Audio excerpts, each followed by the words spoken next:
Hey guys, I'm Dr. Megan Faulkner with Apex Sports Medicine, and in this video I'm going to show you how I use the Ttool to work through the piriformis muscle.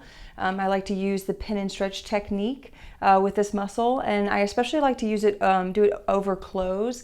Mainly because in my clinic we do a lot of moving, so we're standing and sitting and moving limbs everywhere, and so it's really easy to do soft tissue work over close, which is one of the reasons why I use Ttool most in my clinic. So I want to show you how I do pin and stretch with the piriformis. So first and foremost, the piriformis does external rotation of the hip joint. So it starts out here on our greater trochanter and it actually attaches to the front side of the sacrum. So when it's in its shortened state, the leg will be in external rotation, and then in the lengthened state, it'll be an internal rotation. So I like to first just start at the lateral edge of that piriformis and press in and feel where it is. You can press into the tissue here and then wiggle the leg side to side or into internal and external rotation and feel that tissue bump up against your thumb. Now you know you're on that piriformis.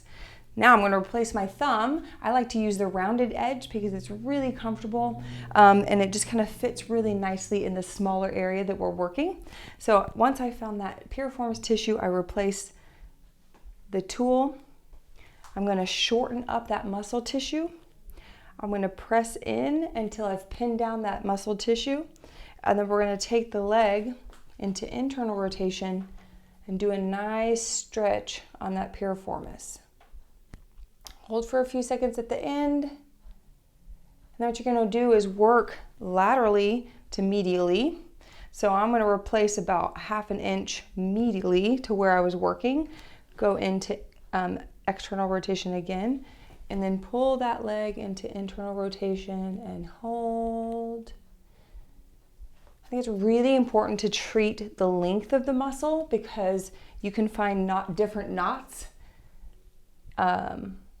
in different fibers along the very same muscle. So if you're not treating the whole, or at least palpating through the whole muscle, I do feel like you could leave some potential for treatment on the table. So that's how I like to use the Ttool for pin and stretch for the piriformis.